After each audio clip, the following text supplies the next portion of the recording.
Bien-aimés dans le Seigneur, nous vous saluons au nom de l'incomparable grand Dieu Jésus-Christ. Merci à tous les frères et à toutes les sœurs qui nous posent des questions concernant la saine doctrine. Mes bien-aimés, aujourd'hui, c'est notre avant-dernier jour pour cette formation. Nous avons commencé cette formation il y a longtemps. En fait, nous avons déjà fait 3 mois avec cette formation. Donc, nous allons vers la fin de notre formation sur le langage spirituel. Comment comprendre le langage de la Bible. Comment comprendre alors la nourriture solide? Comment comprendre les Écritures? Voilà pourquoi aujourd'hui, dans les églises bâtiments, il y a, il y a une carence par rapport à la compréhension de la Bible.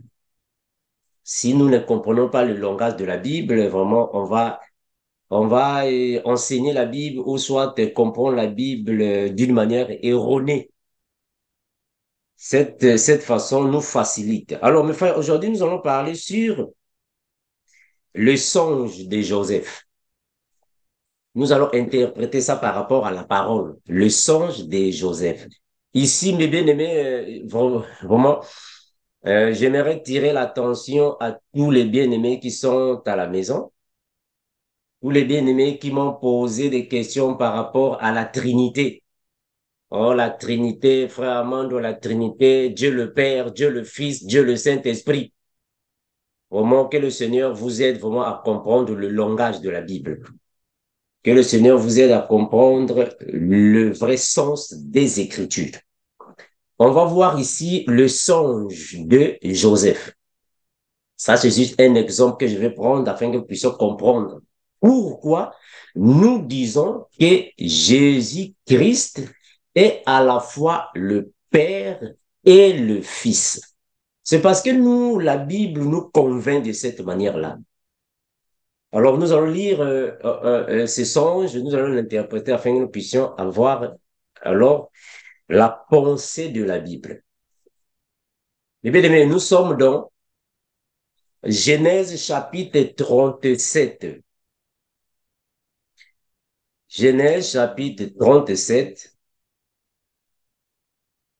On va prendre, vraiment veiller un peu, m'excuser. Voilà, pendant que nous sommes en train de lire ici, Genèse chapitre 37, le verset 9 à 11.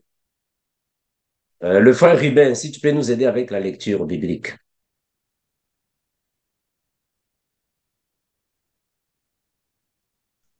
Genèse 37, 37, versets 9 à 11. oui. Lisons la parole de Dieu. Joseph fait un rêve et il raconte à ses frères, j'ai encore rêvé, le soleil, la lune et 11 étoiles s'inclinaient profondément devant moi. Joseph raconte aussi le rêve à son père, Jacob, lui fait des reproches. Il lui dit, ce rêve, c'est quoi? Est-ce que moi, ta mère et tes frères, nous devrons nous incliner jusqu'à terre devant toi? Les frères de Joseph sont jaloux de lui, mais son père pense souvent à ses rêves. Amen. Gloire à Jésus. Mes bien-aimés, vraiment, comprenons mieux la parole de Dieu. Hein. La parole, vraiment, nous donne la lumière. Quand nous ne connaissons pas le langage de la Bible, on va interpréter la Bible d'une manière erronée. Voilà pourquoi nous disons que Jésus-Christ, pour nous, Christ est à la fois le Père et le Fils. Regardons ici. Voilà, parce que nous ne croyons pas à la Trinité. Hein. Nous ne croyons pas ça, à la Trinité. Ça, c'est la théologie. Ça n'a rien à voir avec les enseignements des apôtres. Regardons. Joseph ici c'est Joseph, hein, c'est Joseph. Encore un autre songe, et il raconta à ses frères. Il dit, j'ai eu encore un songe, et voici le soleil, la lune et 11 étoiles se prosternaient devant moi. C'est un songe qu'il a eu, mes frères. Est-ce que vous voyez ça?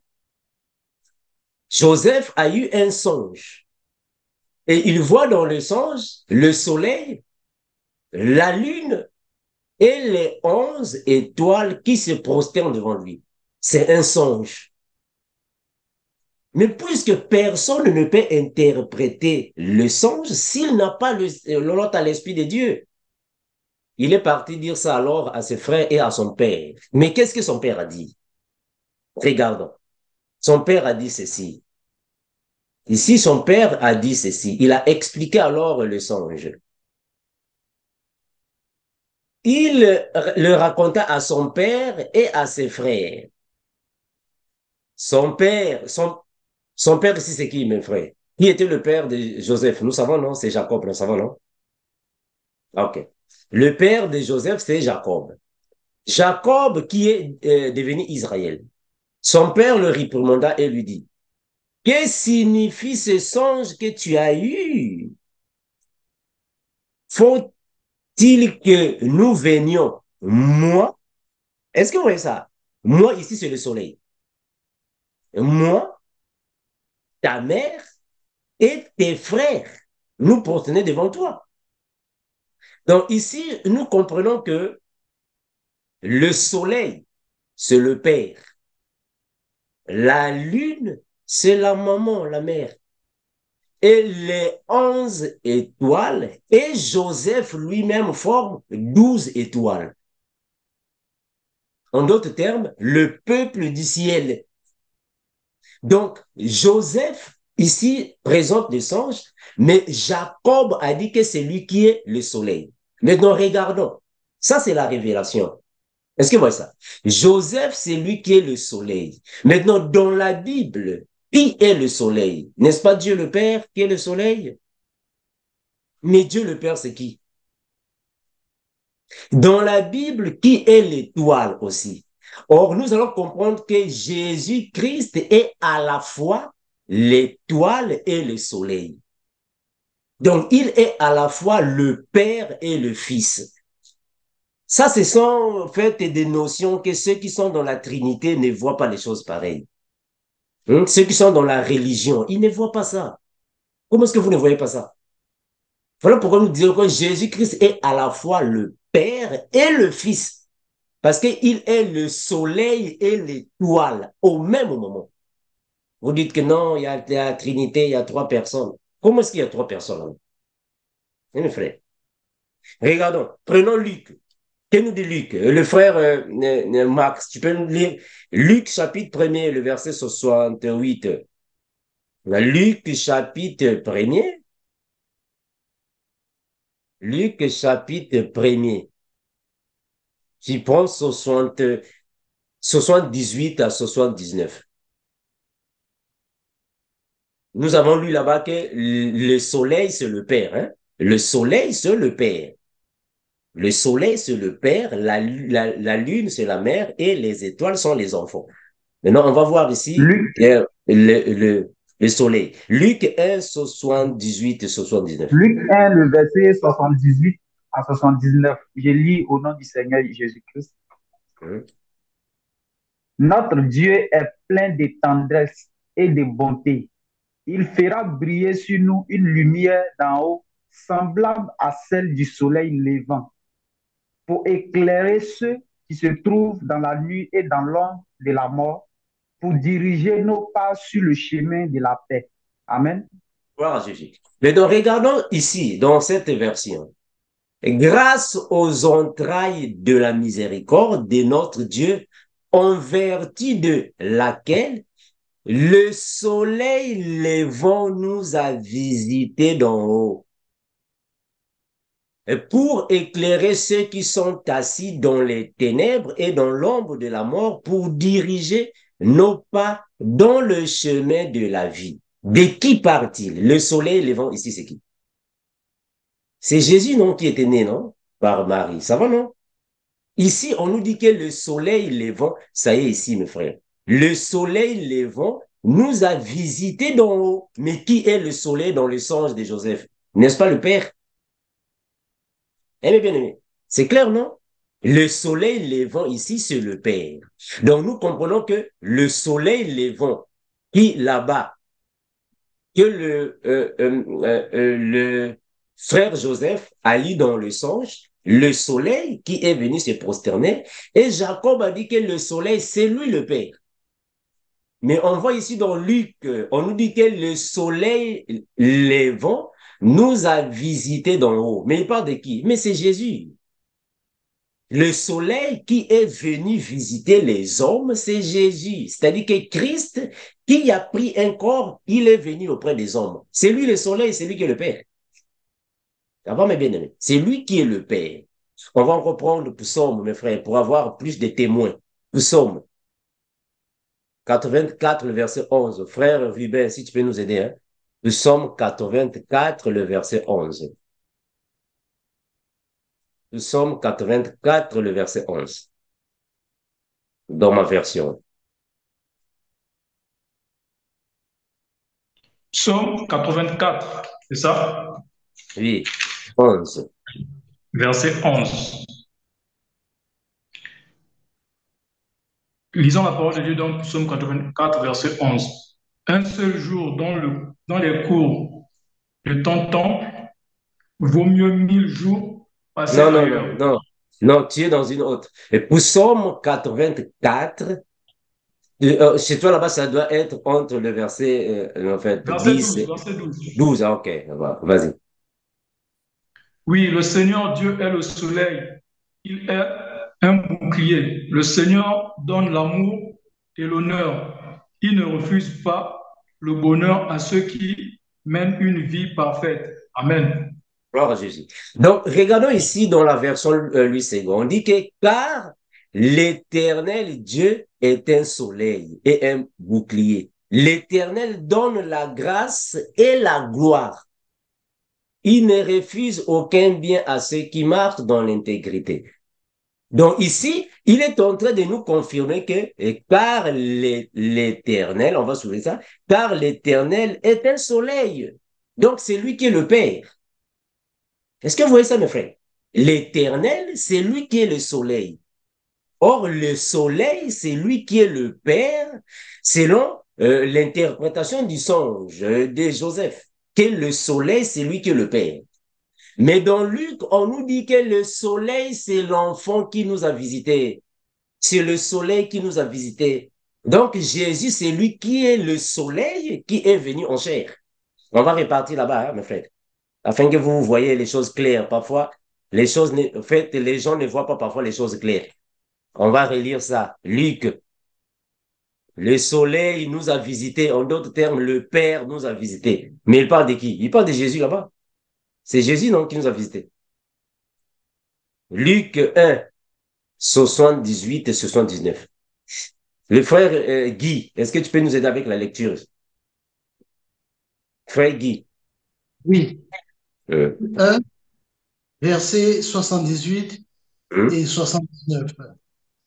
Moi, j'ai la version Louis II. il n'y a pas de souci. De la miséricorde de notre Dieu, en vertu de laquelle le soleil levant nous a visités d'en haut, pour éclairer ceux qui sont assis dans les ténèbres et dans l'ombre de la mort, pour diriger nos pas dans le chemin de la paix. Amen. Gloire à Jésus. Donc, nous comprenons ici que le soleil, ce n'est rien d'autre que Jésus qui est né, qui nous a visités d'en haut. En d'autres termes, Dieu parmi les hommes. Ça va, non? Quand la Bible dit que le soleil levant nous a visités d'en haut, en d'autres termes, Dieu a quitté le ciel, lui qui est le soleil, il est venu auprès des hommes. En d'autres termes, Dieu parmi les hommes, Emmanuel. Mais c'est Jésus, non? C'est Jésus. Donc, c'est lui qui est le soleil. C'est Christ qui est le soleil. Mais on nous a dit là-bas qu'il y a aussi quoi? Il y a les 11 étoiles. Qu'est-ce que signifient les 11 étoiles par rapport à ce songe? Les 11 étoiles signifient les frères de Joseph. Donc, les 11 étoiles, y compris Joseph, 12 étoiles, signifient les fils de Jacob. Mais nous allons comprendre que Jésus aussi, lui aussi, il est une étoile. Or, une étoile, selon ce sens, signifie un fils. Donc, Jésus est à la fois le soleil et l'étoile. C'est-à-dire que le Père et le Fils, ce sont les mêmes choses que nous disons, mais les gens ne comprennent toujours pas. Regardons, 2 Pierre. 2 Pierre, frère Dominique, tu peux nous aider à la lecture. Hein? 2 Pierre, 2 Pierre 1,19. Qu'est-ce que tu as dans ta version là? 2 Pierre 1,19. 2 Pierre 1,19. 2 Pierre 1,19. De Pierre, chapitre 1, le verset 19. Il est écrit au nom de Jésus, et nous tenons pour autant plus certaines les paroles prophétiques à laquelle vous faites bien de prêter attention, comme à une lampe qui brille dans un lieu obscur, jusqu'à ce que le jour vienne apparaître et que l'étoile du matin se lève dans vos cœurs. Très bien. L'étoile du matin s'élève dans vos cœurs. De qui parle-t-il ici? L'étoile du matin, c'est qui? Nous savons, nos frères. L'étoile du matin, c'est Jésus. L'étoile du matin, l'étoile du matin, c'est Jésus. C'est Jésus qui est l'étoile du matin. Donc, il est à la fois le Père et le Fils. Regardons quand Jésus est né. Qu'est-ce que les mages ont vu? Nous savons de cette histoire-là. Jésus, quand il est né, les mages ont vu l'étoile. Et ils ont commencé à suivre l'étoile. Mais l'étoile, là, c'était l'autre de quoi? C'était la manifestation de qui sur la terre? L'étoile, là, c'était une forme de signaler que Dieu le Père a pris un corps et il est venu auprès des humains. C'est-à-dire que l'étoile, qui est aussi le soleil, il s'est manifesté auprès des hommes. Maintenant, les mages qui avaient un esprit avancé, ils ont vu l'étoile. Quand ils ont vu l'étoile, ils se sont rendus compte que non, il y a un enfant qui est né. Parce que l'étoile, là, c'est l'enfant sur la terre, c'est Jésus. Donc, Jésus est à la fois le soleil et l'étoile. Or, dans le sens de Joseph, le soleil, c'est le Père. L'étoile, c'est le Fils. Donc, il est à la fois le Père et le Fils. Alors, vous allez me parler de la Trinité comment? Comment est-ce que vous allez me parler de la Trinité? Hein, mes frères? On va avancer, mes bien-aimés. On va avancer. Alors, donc, ici, dans le sens de Joseph, nous comprenons que le soleil, c'est Dieu le Père. La lune, c'est la mère. Les étoiles sont les enfants. Mes frères, nous sommes dans un langage spirituel. Les étoiles sont les personnes. Est-ce que vous voyez ça? Donc, nous comprenons ici par rapport à la parole que les étoiles, ce sont les vierges sages. Parce que Abraham a deux postérités, la postérité du ciel, c'est-à-dire les étoiles, et la postérité de la terre qui est alors le sable de la mer. On va avancer, mes frères, afin que nous puissions voir cela. Qu'est-ce qu'on nous dit d'abord, frère Elos? Qu'est-ce que tu as dans Job 38 et le verset 7? Job 38, verset 7. Job 8, 38 et verset 7.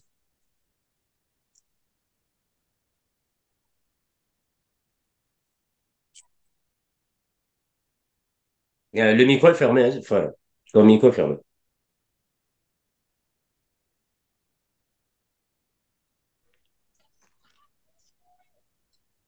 Lisons la parole du Seigneur dans Job 38, verset 7.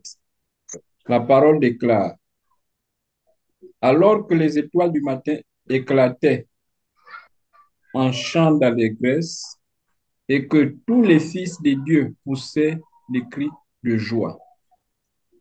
Gloire à Jésus.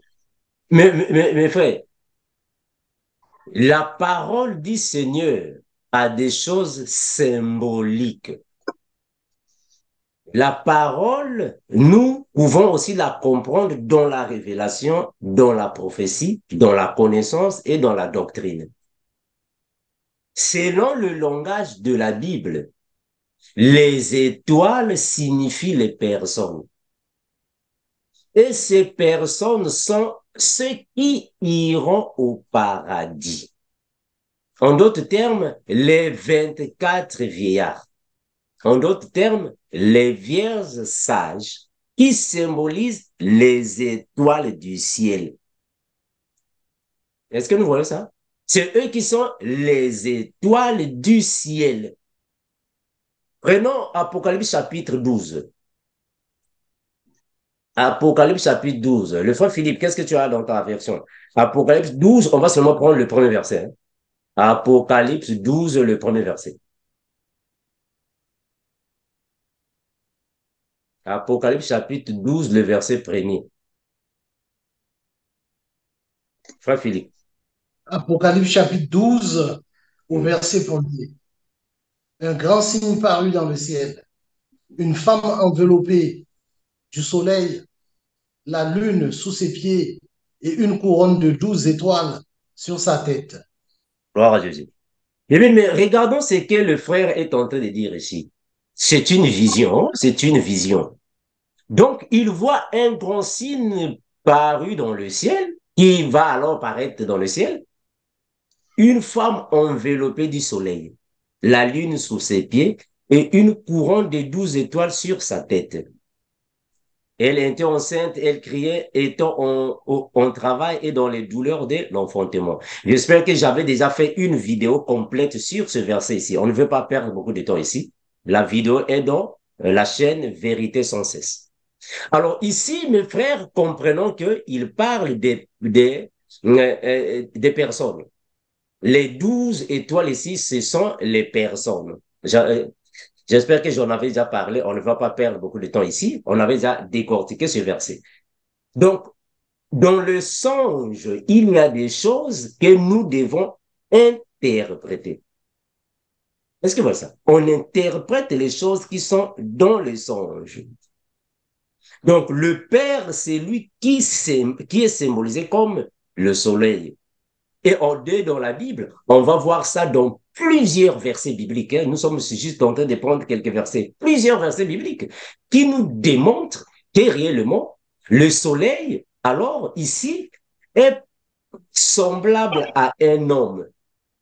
Donc, le soleil, c'est un homme et la lune est la femme du soleil. Les étoiles sont leurs enfants. C'est un terme biblique. C'est un langage. Qu'est-ce qu'on a dans Jean 8, 12?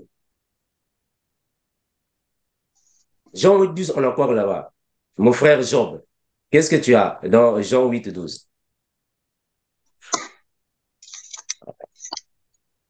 Jean 8, 12. Jésus parlant de nouveau en public. Moi, je suis la lumière du monde, dit-il. Celui qui me suit ne marchera pas dans les ténèbres. Il aura la lumière de la vie. Oh, Jésus. Mais bien, est-ce que vous voyez ce qu'il est en train de dire ici? Il est en train de dire que c'est lui qui est la lumière du monde. Il confirme qu'il est la lumière du monde, mais cette lumière est donnée par le soleil. En d'autres termes, je suis le soleil. Et aussi, les étoiles produisent également aussi la lumière. Mais la lumière ici, c'est dans le sens du soleil qui brille dans les ténèbres. Donc, nous comprenons ici que Jésus, lui qui est le soleil, c'est lui qui brille dans les ténèbres. Lui qui est le soleil, il brille dans les ténèbres afin que nous, ses enfants, nous puissions avoir la lumière. Parce que nous aussi, nous sommes les étoiles et nous brillons. Mais sauf que la lumière diffère de chacun. Ça va, non? La lumière diffère. Donc, nous comprenons ici, c'est vraiment le Seigneur Jésus-Christ, lui qui est le soleil, qui brille alors dans nos vies. Il brille alors dans les ténèbres afin de donner le vrai sens.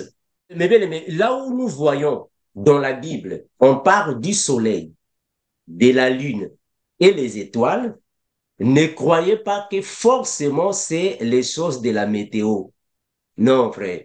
Ne croyez pas forcément que bon, ça sont des choses de la nature. Non. La Bible présente Dieu le Père comme la lune, pardon, comme le soleil. Et il présente les enfants comme les étoiles.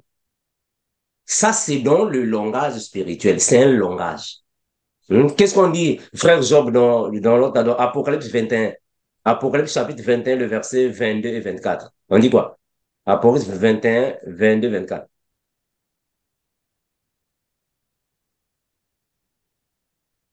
Apocalypse 21, 22 jusqu'à 24. Je n'ai vu aucun temple dans les villes. Son temple, c'est le Seigneur, le Dieu Tout-Puissant, ainsi l'agneau. La ville n'a besoin ni du soleil, ni de la lune pour l'éclairer, car la gloire de Dieu illumine à l'agneau, lui tient lié des lampes. Les temples marcheront à sa lumière et les rois de la terre viendront lui apporter leur gloire. Gloire à Jésus. Est-ce que voilà ça? Ici, nous sommes dans le millénium, hein? Ça va, non? Ici, voilà. Ici, voilà. Ici, nous sommes dans les milléniums. Parce qu'on dit, on dit, les nations marcheront à sa Oui, lumière et les rois de la terre. Voilà. J'espère qu'on avait déjà parlé de ça. Regardez, mes frères. C'est la même chose que nous sommes. En fait, je suis en train de décortiquer ces jours-ci sur la divinité de Jésus-Christ, l'incomparable et l'unique Dieu le Père que nous avons. Regardez. Je ne vis point de temple dans la ville, car le Seigneur, Dieu Tout-Puissant, est son temple, ainsi que l'agneau. Nous n'avons pas Dieu là-bas, frère. Nous n'avons pas Dieu le Père et l'agneau, non. Il y a un seul, il est l'unique, frère.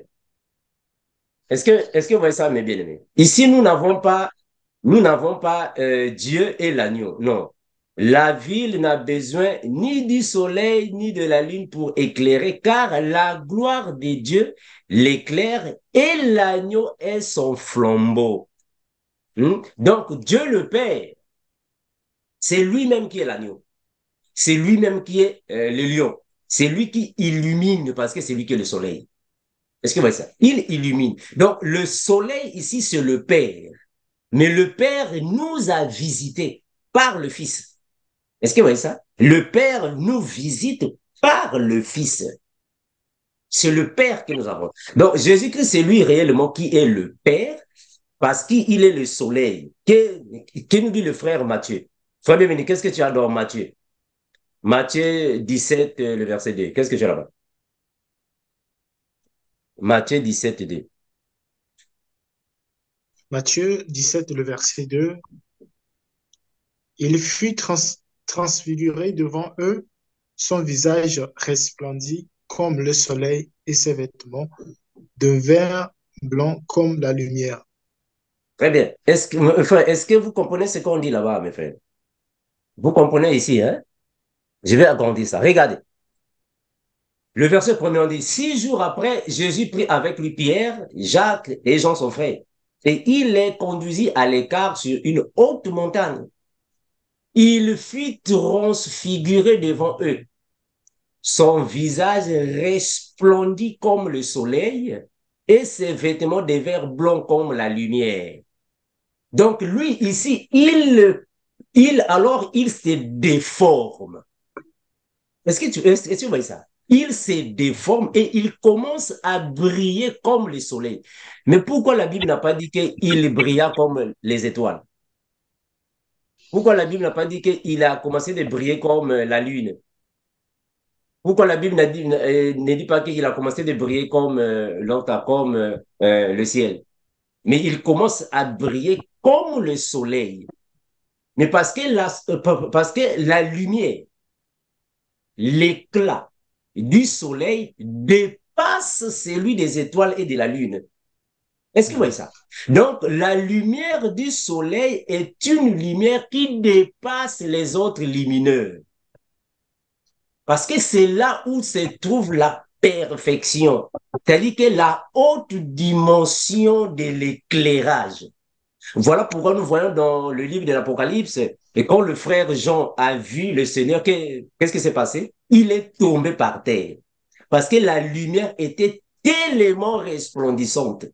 C'est la même chose avec le frère, le frère Paul sur le chemin de l'autre de Damas. On a vu ça dans la Bible. Quand il a vu la lumière, là, qu'est-ce qui s'est passé? Il est tombé et Paul est devenu aveugle. Ça va, non? Nous voyons ce passage-là. Quand il a vu la lumière, il est devenu aveugle parce que c'était la lumière dans sa force. En d'autres termes, la lumière du soleil. Mais c'est Jésus, c'est Christ qui est le soleil. Donc, quand il est en fait, quand il est avec les disciples, là, il est encore dans la peau de Jésus. Il est dans la peau de Jésus. En d'autres termes, le Fils. Mais quand il, en fait, quand il prend alors, quand il monte sur la montagne avec Pierre, Jean et Jacques, sur la montagne, là, qu'est-ce qui va se passer? Il va alors enlever le manteau du Fils. Il va prendre maintenant sa position initiale du Père. Et il va maintenant commencer à briller comme le soleil. Mais parce que c'est lui qui est le soleil. Donc, il démontre sa paternité. Est-ce que vous voyez ça? Parce qu'on a lu là-bas que le soleil, c'est le Père. Donc, c'est lui qui est le Père. Mais quand ils ont vu en fait, cette vision, qu'est-ce qui s'est passé? Est-ce que Jésus a continué de rester soleil jusqu'à ce qu'ils ont descendu de la montagne? Non. La lumière s'est dégagée. C'est-à-dire qu'il était le Fils, il a repris la forme du Père et il est redevenu le Fils. C'est ça que ceux qui sont dans la Trinité ne comprennent toujours pas. Oh non, il y a deux personnes. Non, c'est le seul Christ.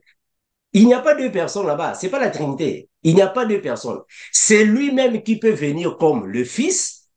Il peut enlever le manteau pour être comme le Père, le soleil, et il peut aussi redevenir comme le Fils. C'est lui-même, frère. Ils ne sont pas deux là-bas, c'est lui-même. Est-ce que vous voyez ça? Donc, ça alors, c'est le Fils. Parce que c'est lui qui est le soleil. Le Fils, c'est lui qui est le soleil, mais il est à la fois aussi l'étoile. Parce que c'est lui qui brille aussi. C'est l'étoile également. C'est même lui. Ils ne sont pas deux là-bas. Est-ce que vous voyez ça bien? Prenons Psaume. On a Psaume 80. Frère Ruben, si tu peux lire ça dans ta version. Psaume 81, 11, le verset premier. Le verset premier. Hein. Nous sommes ici dans Psaume. Psaume 91, le verset premier. 91, le verset premier. Celui qui se met à l'abri près de Dieu, très haut, se repose à l'ombre du Tout-Puissant. Voilà. Est-ce que vous voyez, en fait, ce passage ici? C'est lui qui demeure sous l'abri du Très-Haut, repose à l'ombre du Tout-Puissant. Donc, c'est la même chose que nous avons vu là-bas, que nous avons vu dans Apocalypse chapitre 12, le verset premier. Que la femme est, en fait, se repose à l'ombre du Tout-Puissant. C'est-à-dire protégée par le Seigneur. Est-ce que vous voyez ça? C'est la même chose. J'espère qu'on avait déjà expliqué ça.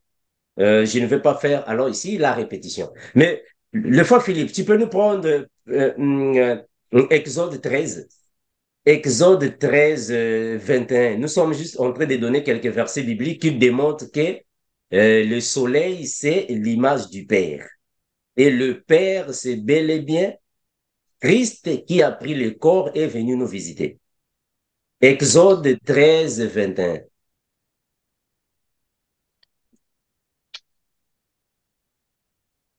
Exode 13, 21. Oui. Exode 13, au verset 21.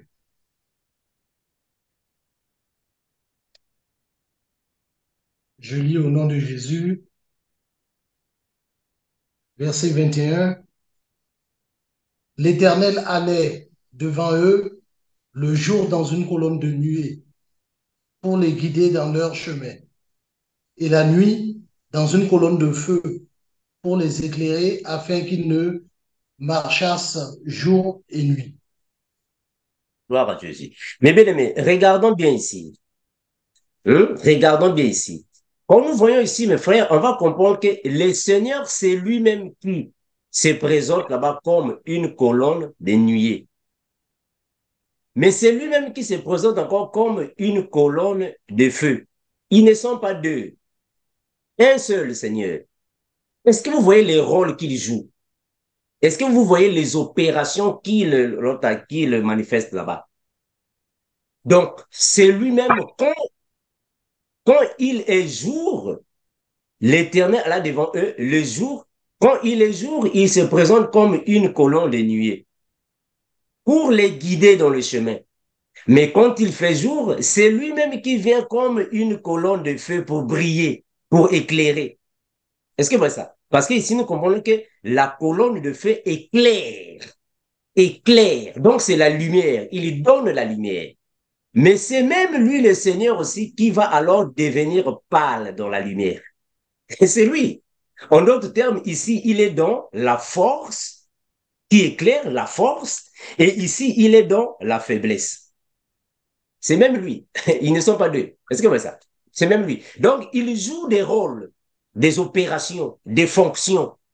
Il peut venir envers vous dans la faiblesse, mais comme il peut aussi venir dans la force. Ils ne sont pas deux. Il ne faut pas dire que non, ils sont deux. Non, non. Un seul, mais il vient par rapport à une mission donnée. Il est venu comme Jésus dans la faiblesse, mais c'est même lui qui est venu dans la loi, dans la force. Donc, il est venu comme un lion, mais il est aussi venu comme un agneau. Mais c'est lui. Ils ne sont pas deux là-bas. Il est le Père et le Fils. Hein, mes bien-aimés? Il n'y a pas deux. On n'a pas deux, le Père et le Fils, non. Il est à la fois le Père et il joue le rôle du Fils. C'est le même. Ils ne sont pas deux. Les bien-aimés, donc, ça, ce sont faites quelques versets bibliques. Vous pouvez parcourir dans la Bible. Vous allez voir encore plus de versets bibliques. Nous ne voulons pas prendre beaucoup de temps, qui démontrent que le soleil, c'est Dieu le Père. Quand il vient comme le soleil, c'est quand il vient dans sa force. Est-ce que vous voyez ça? Ah, donc, nous comprenons que le soleil a l'autorité parce que le soleil, c'est l'image du lion. Le lion, lui, il vient dans la force. Est-ce que vous comprenez ce langage-là? Donc, le soleil brille dans sa force parce qu'il est l'autorité, la force, la main droite. Mais la lune vient dans la faiblesse. Parce que la lumière du soleil et la lumière de la lune, ils ne sont pas pareils, non? Ça va, non? La lumière du soleil brille plus que la lumière de la lune. Parce que la lune est la femme. C'est ce que le frère Jacob nous a dit. La lune, c'est la femme. Le soleil, c'est l'homme. Est-ce que vous voyez ça, mes frères? Donc, vous pouvez parcourir dans la Bible, vous allez voir alors plusieurs comparaisons de ce que nous avons lu. Donc là-bas, alors, c'est quoi? C'est le Père. Le soleil, c'est le Père, et le Père, c'est Christ, mais qui est venu comme le Fils dans la faiblesse. Alors, les étoiles là-bas, mes frères, les étoiles sont les personnes. Les étoiles sont les personnes. Parce que nous allons voir ça dans les postérités d'Abraham. Prenons Genèse, hein? Genèse 15. Frère Béni, tu peux prendre ça, Genèse chapitre 15, le verset 3 à 5. Genèse 15, 3 à 5.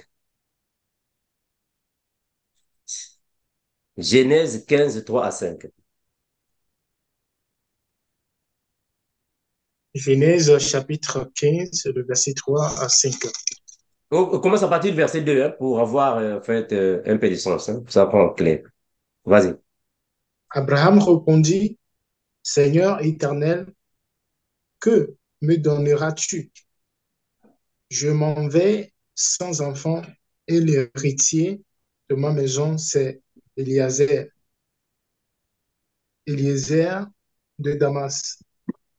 Et Abraham dit, voici, tu ne m'as pas donné de postérité, et celui qui est né dans ma maison sera mon héritier, mon héritier.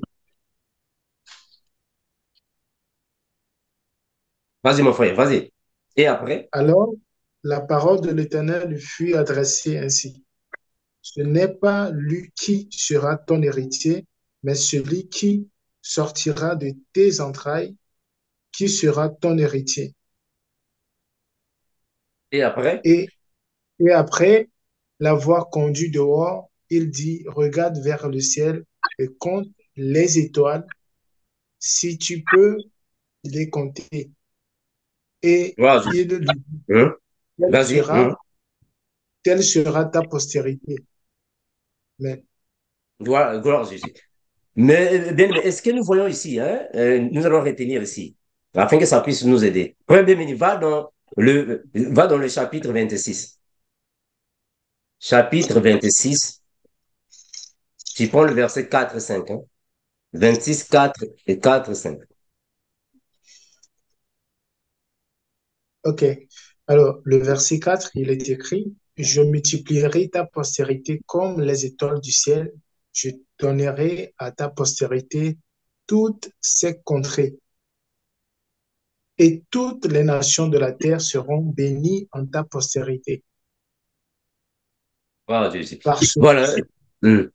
Mais bien aimé, vous pouvez en fait continuer de faire la lecture à la maison et continuer de faire des recherches à la maison. Vous êtes des prédicateurs, il faut vraiment parcourir la Bible, il faut chercher la Bible, il faut chercher dans la Bible.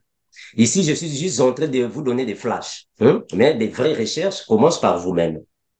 Alors, nous comprenons ici que Dieu a promis à Abraham postérité.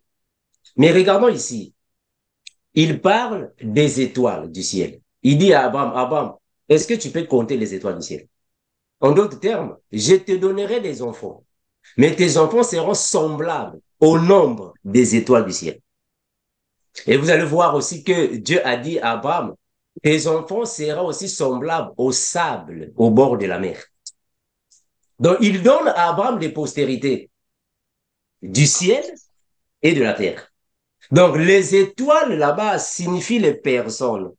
Les étoiles signifient les personnes, dans le sens de Joseph. Le sable qui est au bord de la mer aussi, ce sont les personnes.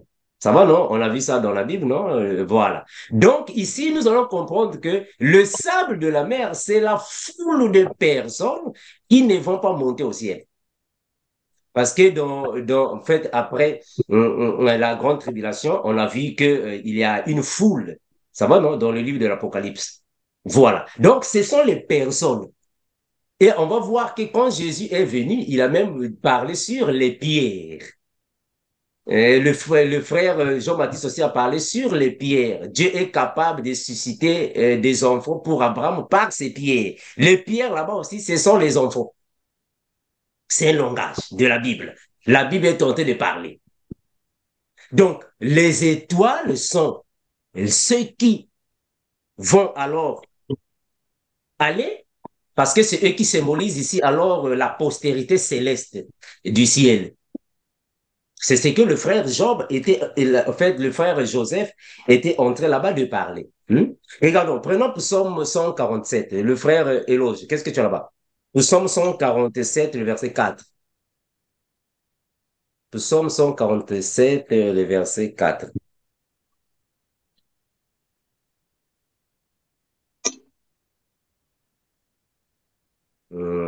147 et 4. Lisons la parole du Seigneur dans Psaume 147, verset 4. Il compte le nombre des étoiles, il leur donne à toutes des noms. Gloire à Jésus. Amen. Est-ce que vous voyez ce qu'il est en train de dire ici? Il dit qu'il compte le nombre des étoiles parce qu'il les connaît. Et il fait quoi? Il leur donne toutes des noms. Mais parce que ce sont des personnes. Donc, dans le langage de Dieu, ce sont les personnes. Donc, lui, il fait allusion aux personnes. Est-ce que vous voyez ça? Et il fait allusion aux personnes. Et c'est eux alors qui forment alors les armées célestes. Donc, pour le Seigneur, ce sont des personnes, parce que ces étoiles aussi symbolisent les fils d'Abraham du ciel, c'est-à-dire que céleste. Donc, ici, c'est par rapport au songe de notre frère Joseph. Donc, il parlait de la famille des dieux, de la famille céleste. C'est que Joseph a vu là-bas, la famille céleste. Mais nous allons voir que dans la réalité, quand Joseph est parti, en fait, en Égypte, on a vu comment est-ce que les enfants d'Israël se sont venus se prosterner devant Joseph. Ça, c'est dans la réalité des choses. Mais c'est un passage qui a un sens prophétique. Un sens prophétique. Que nous dit frère Job, Matthieu 2, 1 à 2? On dit quoi là-bas? Matthieu 2, 1 à 2. Matthieu 2, 1 à 2. Matthieu 2, 1 à 2. Jésus était né à Bethléem, à Judée, sous les règnes du roi Hérode. Hors des mages venant de l'Orient Les arrivera. mages, hein? Les mages venant de l'Orient arrivera à Jérusalem. Ils demandaient où est le roi des Juifs qui vient de naître. Nous avons vu s'élever son étoile et nous sommes venus lui rendre hommage. Bon, alors, ici on dit, Jésus étant né à Bethléem en Judée, au temps du roi Hérode, voici les mages d'Orient arrivèrent à Jérusalem. Mais pourquoi ils sont venus à Jérusalem, ces mages-là? Mais parce que spirituellement parlant, ce sont des gens qui étaient avancés, ils voyaient les choses spirituelles. Et ils ont été alertés, avertis spirituellement, que l'étoile qui va briller plus que... Parce que regardez, il y a plusieurs étoiles. Mais il y a une seule étoile qui brille plus que toutes les étoiles. Est-ce que vous voyez ça? En d'autres termes, c'est une étoile qui a plus de puissance que les autres étoiles. Et dire où est le roi des Juifs qui vient de naître? Parce que nous avons vu son étoile en Orient et nous sommes venus pour l'adorer. Mais parce que c'est lui qui est le Père. Est-ce que vous voyez ça? Donc, ils se sont rendus compte que le Père est venu sur la terre. Le Père a pris un corps et il est venu sur la terre. Alors, nous devons aller adorer le Père. Donc, le songe de Joseph est en train de nous confirmer que le soleil, c'est Dieu le Père. La lune, c'est la femme du soleil. Les étoiles sont les enfants. Mais dans la divinité, nous comprenons que le soleil, c'est lui-même aussi qui est l'étoile du matin. L'étoile qui a plus de force, qui brille plus que toutes les étoiles. Et Jésus-Christ, c'est lui qui est l'étoile, le soleil, qui est venu auprès des humains. Donc, il est à la fois le soleil et l'étoile. En d'autres termes, le Père et le Fils. Donc, nous n'avons pas deux là-bas. Non, il y a un seul. Un seul. On n'a pas deux. Frère Béni, tu peux prendre Apocalypse chapitre 2, le verset 26 à 28. Apocalypse 2, 26 à 28. Qu'est-ce que tu as là-bas dans ton verset?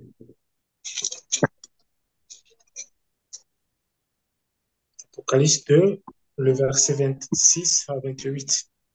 À celui qui vaincra et qui gardera jusqu'à la fin mes œuvres, je donnerai l'autorité sur les nations.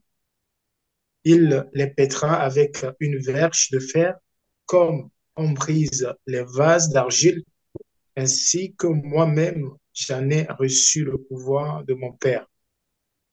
Et je lui donnerai l'étoile du matin, et je lui donnerai l'étoile du matin. Amen.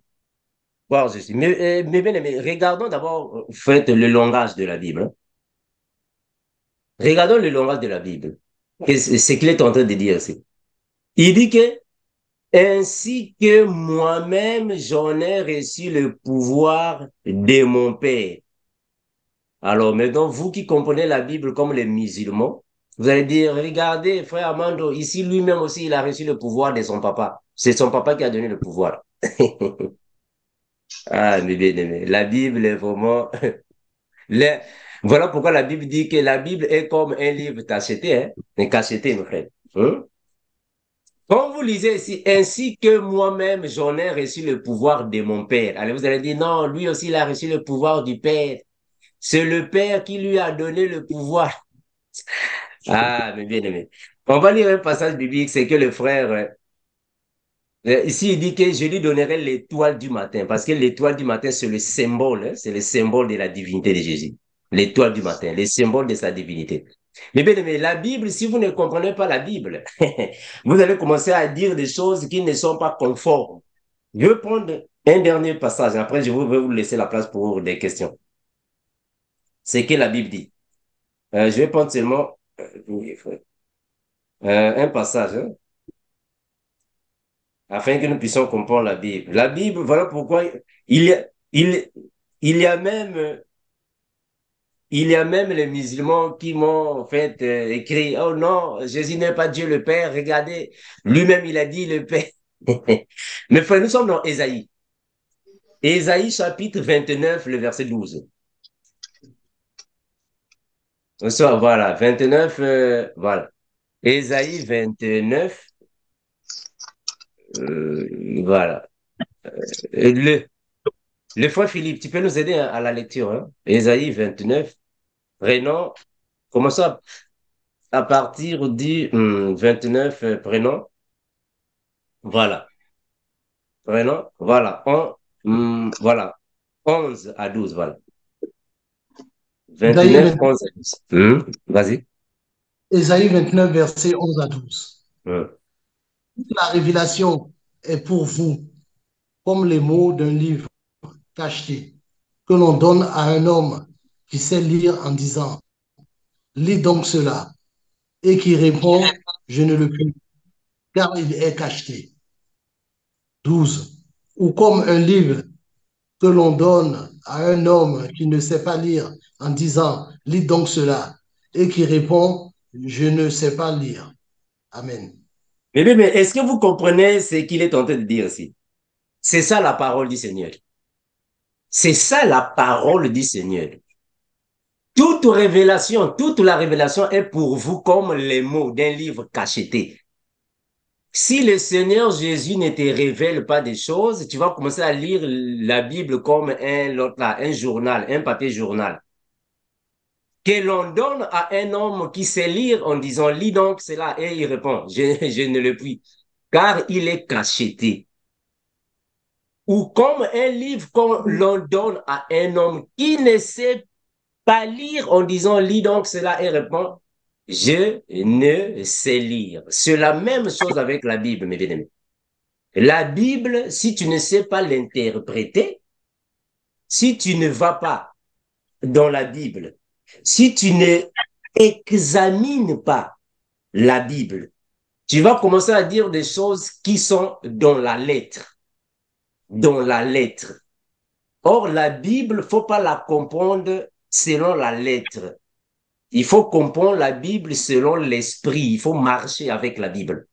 Il ne faut pas conclure les choses avec un seul verset.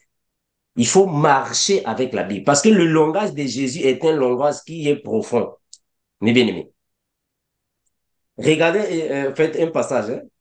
C'est ce que le Seigneur a dit. La Bible a des choses qui sont profondes. Il faut vraiment bien comprendre la Bible. Si tu commences à comprendre la Bible avec les écrits noirs sur blanc, ça va te compliquer. Ça va te compliquer, mes frères. Jean 6, 63, regardez. Jean chapitre 6, le verset 63. Regardez ce que le Seigneur a dit ici. Jean 6, 63. Jean 6, 63. La Bible déclare ainsi. Regardons ici, mes frères. La Bible dit ainsi. Regardez. Le Seigneur dit ainsi. C'est l'esprit qui vivifie. La chair ne sert de rien.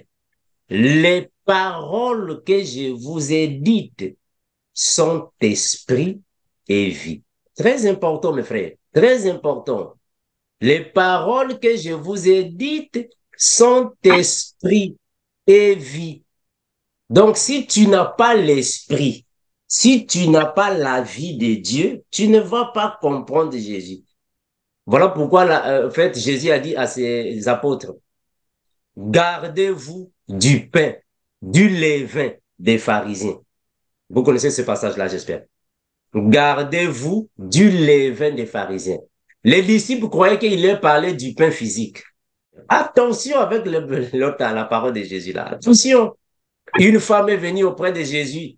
Il a dit, il est venu auprès de Jésus pour chercher alors que Jésus puisse en fait effectuer un certain miracle. Mais qu'est-ce que Jésus a dit? Il dit que on ne peut pas donner le pain des enfants aux petits chiens. Il y a plusieurs personnes qui disent que frère Armando, non, le Seigneur Jésus ici, il était très, très, très impoli.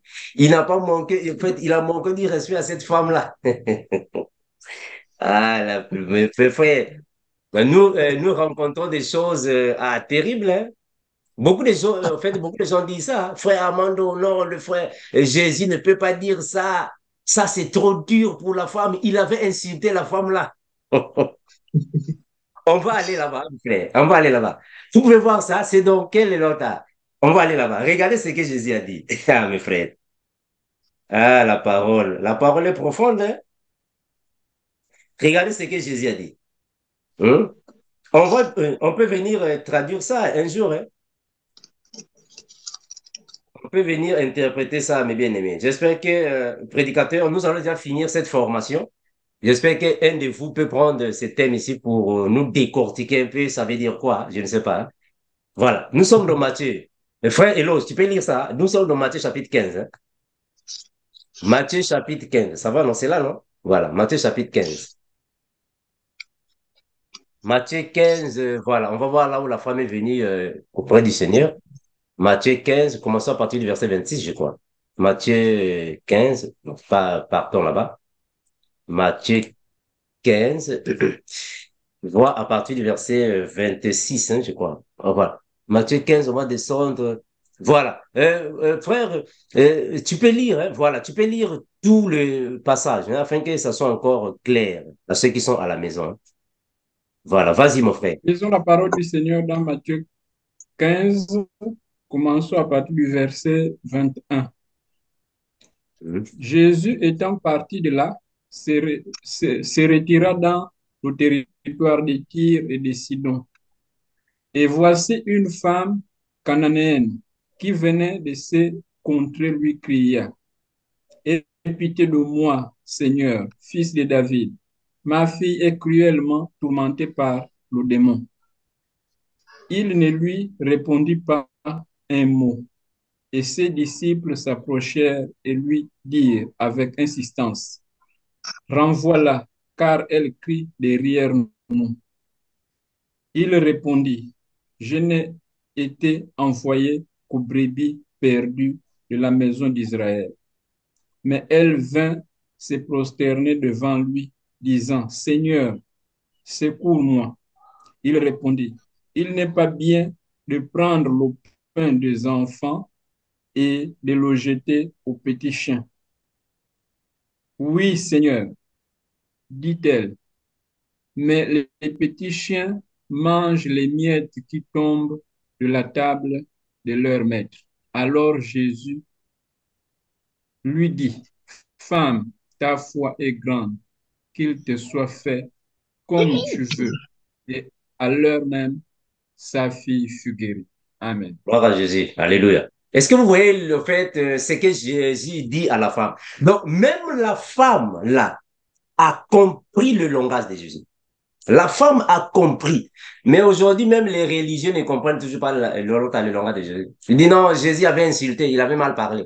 La Bible. Mais bien aimé, on s'arrête par ici. Donc, c'était juste pour vous donner un flash, un éclairage par rapport au songe de notre frère Joseph. Le soleil dans la Bible. Dans la Bible, pas dans tous les versets, hein, ça va dépendre. Il faut voir comment est-ce qu'un prédicateur peut marcher avec la parole. Le soleil, c'est le Père, la lune, c'est la mère, et les étoiles sont les enfants du ciel.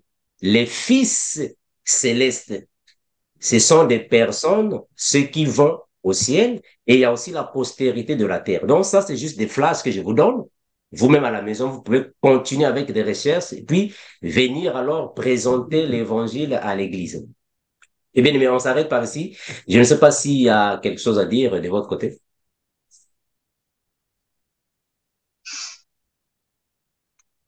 Très bien, Méni. Tu as quelque chose à dire? Non. Non. Le frère Elos, tu as quelque chose à ajouter? Non, non, non, c'est juste une petite préoccupation. Mhm. Dans Ésaïe 48, verset 19, Mhm. le Seigneur parle du sable. En fait, il parle ici du fruit des entrailles, qui seront Mhm. comme des grains de sable, Mhm. et des enfants qui seront comme le sable. En fait, je n'arrive pas un peu à voir la nuance ici. Les Voilà. enfants qui seront comme du sable et les fruits des entrailles qui seront comme les grains de sable. Voilà. Donc, on peut aller là-bas. Donc, on peut aller là-bas. Ésaïe, ça va, non? Ésaïe, hein? Ésaïe. Ésaïe, tu disais que le verset, quel verset? Ésaïe 48, verset 19. La parole 48. dit, Mhm. la parole déclare, ta postérité serait comme le sable et les fruits de tes entrailles comme les grains de sable. Ton nom ne serait point effacé, anéanti devant moi. Amen. Gloire à Jésus. Voilà. Mais bien aimé, regardons que ce qu'il est en train ici de dire. C'est ce que nous avons dit, non? Ta postérité serait, soit dans votre version, sera comme le sable et les fruits de tes entrailles, comme les grains de sable. Nous avons dit que Abraham, c'est-à-dire que, bon, quand on parle d'Abraham, on fait allusion à toute cette descendance, hein, Abraham, Isaac, et puis Jacob, Israël, ça va, non? Parce que Israël commence à partir d'Abraham, puis ça va descendre. On comprend que là-bas, Dieu lui avait promis la postérité céleste, les étoiles. Ce sont les personnes.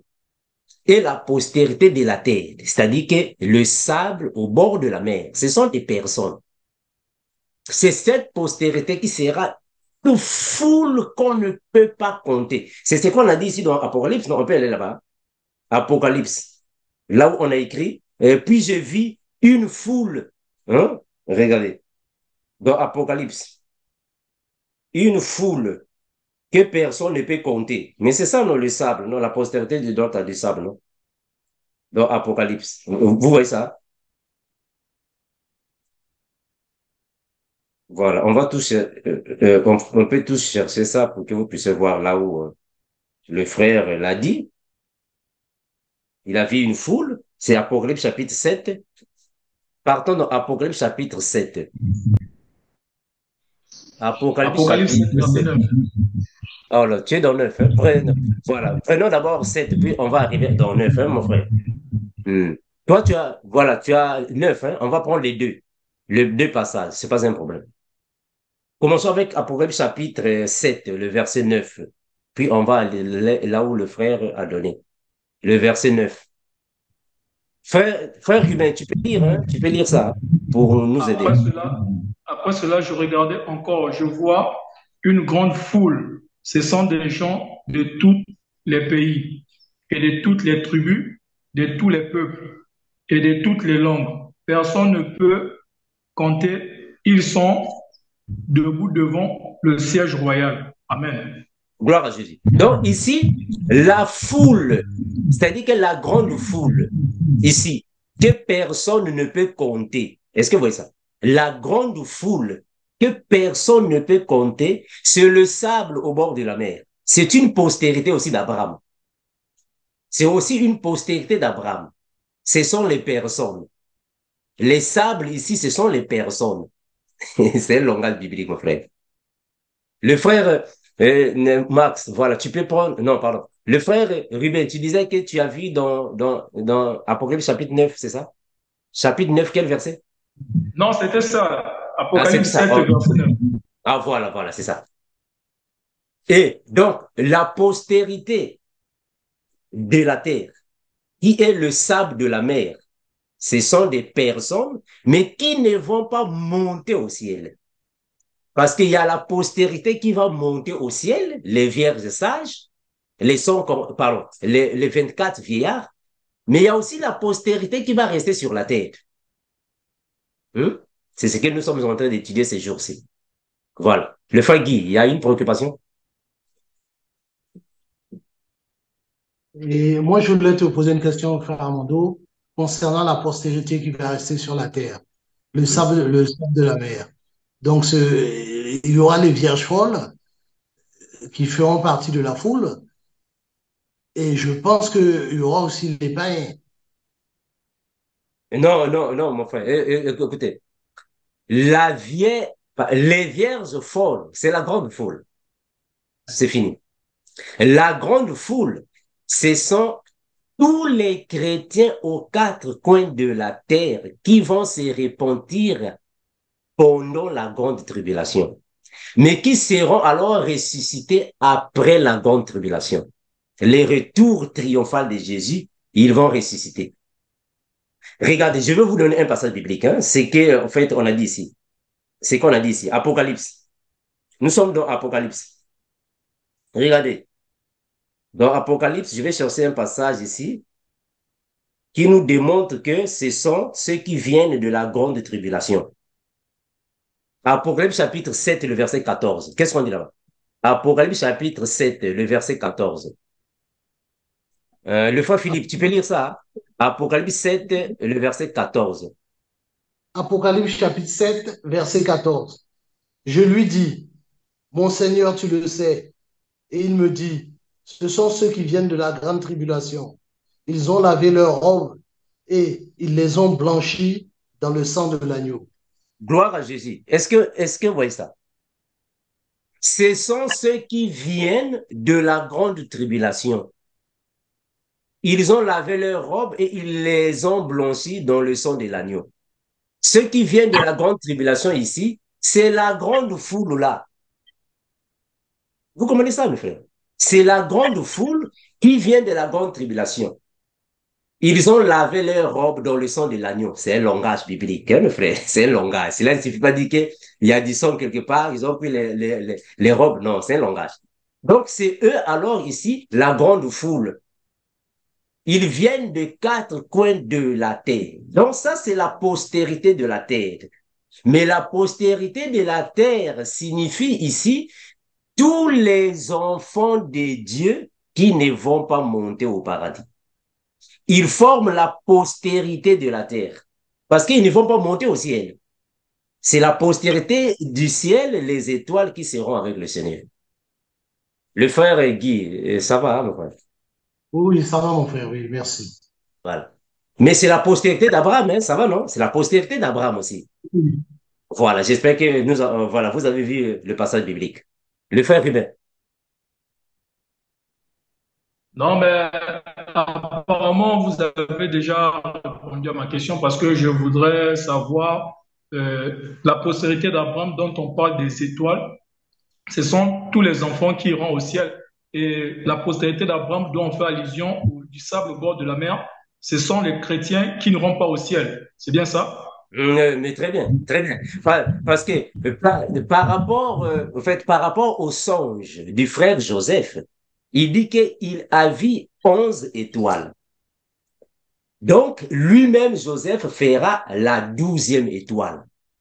Mais nous savons que les étoiles sont les fils de Dieu. Mais or, les étoiles sont au ciel. Donc, ce sont les fils du ciel. Mais il y a aussi la postérité de la terre qui sont comme le sable au bord de la mer. Ah, donc, ceux qui sont comme le sable au bord de la mer ne peuvent pas être les étoiles. Non. Le sable ne peut pas être une étoile. Ils sont différents. Le sable est sur la terre, les étoiles sont au ciel. Donc, il y a ceux qui vont hériter le paradis céleste, et il y a ceux qui n'iront pas au ciel et qui vont rester sur la terre, mais seront sauvés pour hériter le paradis terrestre qui est le millénium. Est-ce que vous comprenez le langage, mes bien-aimés? Ça va? Prédicateur de l'évangile, ça va? Le frère Job. Oui, Le ça frère Job. va, tu as répondu déjà. Tu as répondu parce que quand tu disais, en fait, les étoiles, en fait, ils sont les vierges sages et les 144 000 qui vont au paradis. Je voulais, en fait, différencier parce que je sais que les vierges sages, ils vont monter au paradis. Et les 144 000, ils seront rachetés. Ils vont au paradis terrestre. Les autres, Voilà, tu as bien c'est ça la précisé, paradis différence. terrestre. Parce que oui, c'est ça la différence. Il y en a qui vont monter, il y en a qui vont les racheter. Ils vont dans le paradis, mais ça sera terrestre, pas Très le bien, paradis. C'est ça la voilà, différence. très Merci. bien. Mais bien aimé, en fait, en réalité, le paradis signifie un lieu de délices, de merveille, un lieu de paix, de bonheur, le paradis. Donc, nous avons le paradis céleste, là où nous irons, la Jérusalem céleste. Là, elle est encore céleste. Mais cette même Jérusalem céleste, elle sera aussi terrestre. Est-ce que vous voyez ça? Donc, le paradis céleste, c'est seulement les vierges sages qui vont là-bas, les étoiles du ciel. Mais ici, sur la terre, le paradis terrestre, c'est là où que nous allons tous maintenant être dans le millénium. Parce que Abraham a deux postérités ici. Prenons, frère Max, nous sommes dans Genèse. Prenons Genèse chapitre 22, le verset 17. Genèse 22, le verset 17. Qu'est-ce qu'on dit là-bas? Frère Max, qu'est-ce que tu as dans Genèse 22 et 17? Qu'est-ce que tu as dans ta version?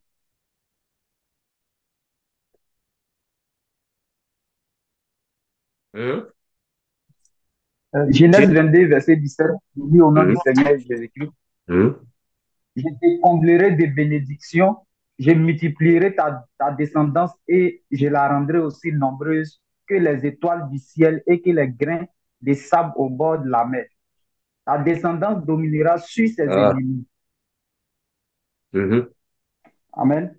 Gloire à Tous Jésus. les Bon. peuples de la terre seront bénis à travers ta descendance parce Hein? que tu m'as obéi.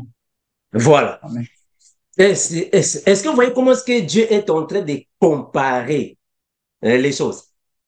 Je te bénirai et je multiplierai ta postérité, comme les étoiles du ciel et comme le sable qui est au bord de la mer. Ah, donc ici, nous voyons qu'il y a deux postérités que Dieu est tenté de parler ici. La postérité céleste, les étoiles, et la postérité de la terre, le sable au bord de la mer. Ce sont des personnes. Dans le langage de Dieu, quand il parle le sable au bord de la mer, il fait allusion aux personnes. Est-ce que vous voyez ça? Ce sont des personnes. Et il a même dit, ta postérité sera aussi, au fait, bon, comme on ne peut pas compter ça. C'est ce qu'il a dit au fait au frère. Et le frère Jean a dit, la foule, c'est un nombre qu'on ne peut pas compter. Mais parce que c'est le sable. Tu ne peux pas compter le sable qui est au bord de la mer, non? Tu ne peux pas compter ça. Ça va, mes bien-aimés. Est-ce qu'il y a encore une préoccupation? Non, ok, mes bien-aimés, voilà. J'espère que cette formation qui nous a servi pour comprendre le langage de la Bible, cette formation nous a servi alors de comprendre la vraie pensée des Écritures. Comment est-ce que nous pouvons examiner les Écritures? Nous allons finir avec cette formation dans notre 15e séance. Parce qu'aujourd'hui, c'est la 14e séance, non? Donc, dans la 15e séance, nous allons finir cette formation. Mais quand même, je suis disponible chaque fois. Quand vous avez un passage biblique, vous voulez peut-être discuter avec moi, bon, vraiment, appelez-moi. Nous pouvons discuter ensemble par rapport à la Bible. Voilà, donc ce que nous avons appris dans cette formation va aider l'Église de comprendre ou de voir la Bible différemment. Voilà, donc nous nous arrêtons aujourd'hui, mais le 15e jour sera alors la fin de notre formation. On a fait presque 3 mois et demi avec, donc cela nous a servi à beaucoup de choses. Le frère Philippe, tu as quelque chose à dire? Oui, je voulais te demander, mon frère, s'il te plaît, par rapport aux exposés, comment ça va se dérouler? Voilà, nous avons fait, en fait, vous avez des thèmes.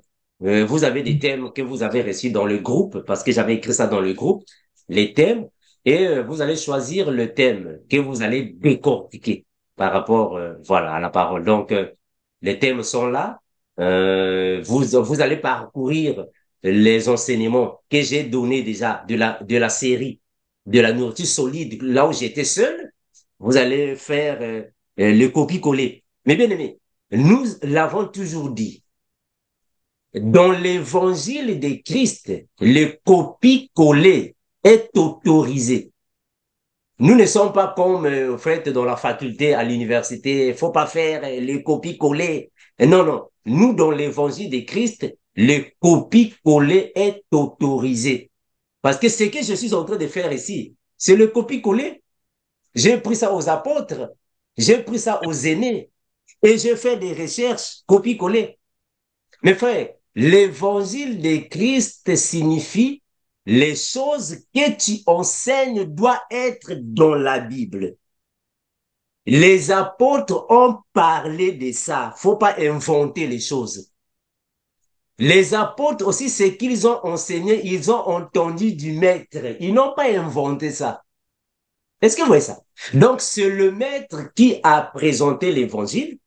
Les apôtres ont entendu le maître et ils nous ont enseigné. Et nous aussi, vice-versa.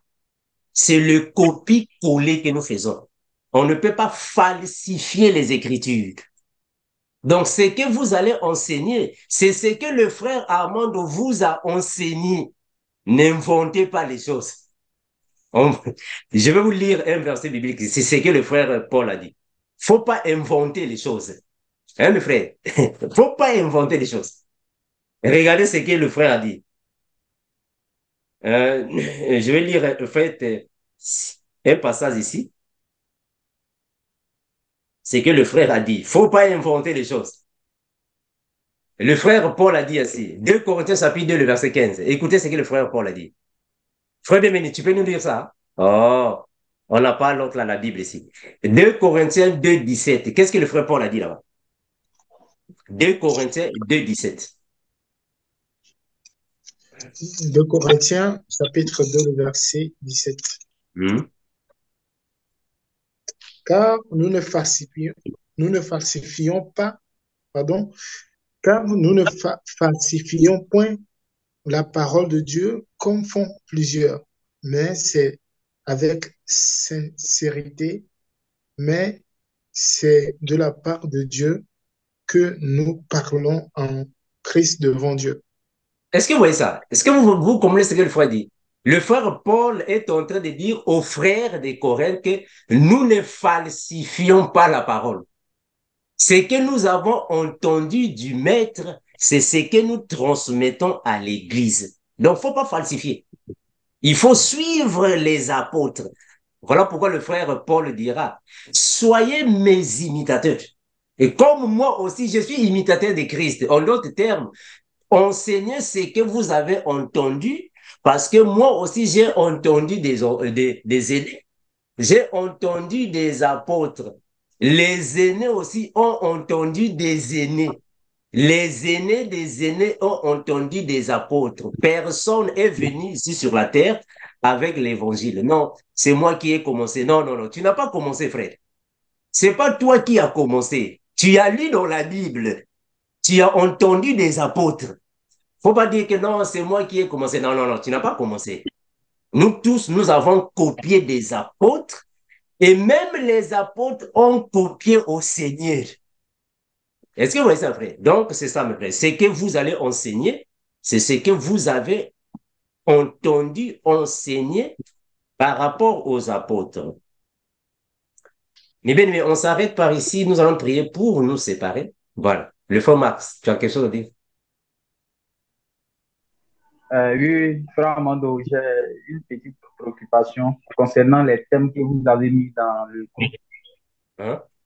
Voilà. Je voudrais comme ça savoir comment est-ce que je peux savoir si le thème que moi j'ai pris, il y a un autre frère qui a peut-être, comment on appelle ça, qui peut peut-être prendre. Donc, comment savoir si je ne suis pas sur le même thème qu'un frère, au fait?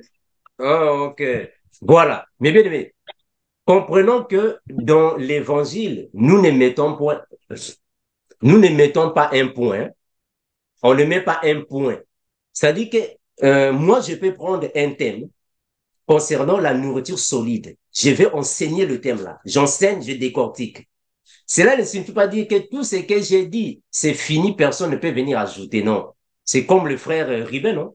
Le frère Ribin va décortiquer en fait l'évangile, c'est-à-dire que les poissons dans la mer, le filet. Mais moi, j'en avais déjà parlé. J'ai déjà fait une vidéo dont je parlais sur les poissons dans la mer. Mais le frère Rubin va décortiquer le même sujet. Donc, cela ne signifie pas dire que parce que j'ai déjà décortiqué un sujet et un autre frère ne peut pas. Non, non. Il peut venir ajouter une pierre à l'édifice. Donc, nous tous, nous pouvons décortiquer un seul sujet, mais on va seulement ajouter ce que les frères n'ont pas ajouté. C'est la continuité, l'évangile. Est-ce que vous voyez ça? Donc, je peux prendre un sujet que le frère Paul avait déjà décortiqué. Le frère Paul a décortiqué un sujet sur, par exemple, le corps corruptible et le corps incorruptible. Je peux prendre le même sujet et je décortique ça. Et un autre frère peut venir prendre, c'est la continuité. C'est ça l'évangile. C'est la continuité. Est-ce que vous voyez ça? L'évangile, c'est une, en fait, succession, une progressivité. C'est ça l'évangile. Bien aimé. Donc, le frère bienvenu peut décortiquer un passage biblique. Le frère Elos peut venir avec le même passage biblique. Le frère Job, le frère Max. Ce qui compte est que nous sommes enrichis par la parole. Est-ce que vous voyez ça? Donc, ça, c'est pas un problème. Ça va, bien aimé. Voilà, mais bien aimé, on s'arrête par si nous allons prier pour nous séparer. Je sais qu'il y a, voilà, il y a beaucoup à dire, mais on peut toutefois s'appeler, sinon la vidéo sera longue. On va s'appeler pour en parler. Mais bien aimé, on va prier. Incomparable Père, nous te remercions infiniment de ce que tu bénis tes enfants, tu nous fortifies, Père. Merci pour l'évangile, Père éternel, que tu nous as donné et aide-nous, Seigneur Jésus-Christ, d'être tes imitateurs, afin que nous ne puissions que, Père incomparable, enseigner les choses que tu as déjà enseignées, afin que nous puissions, Père éternel, progresser avec le même évangile, le même fondement. Soit avec mes frères, Père, augmente nos connaissances afin que nous puissions enseigner ta parole avec précision et exactitude. Oh, béni garde, Père éternel, te remercions infiniment. Aide-nous, Père, dans nos faiblesses, parce que, Père, nous courons vers le but afin que nous puissions atteindre la perfection. Oh, béni garde, Père, soit avec tous ceux qui nous suivent, afin que nous puissions marcher, Père, selon ta parole. Que le règne, la gloire, l'honneur, louange, toutes choses reviennent à toi seul, l'incomparable grand Dieu, l'unique et l'incomparable de tous les temps. Amen. Merci mes bien-aimés. Merci le frère Philippe d'être si présent. Que le Seigneur te bénisse encore et toujours. Merci le frère Job pour ta présence. Nous remercions le frère Éloge et le frère Max pour être ici avec nous. Merci le frère Ruben et le frère bienvenue pour votre présence. Que le Seigneur vous bénisse.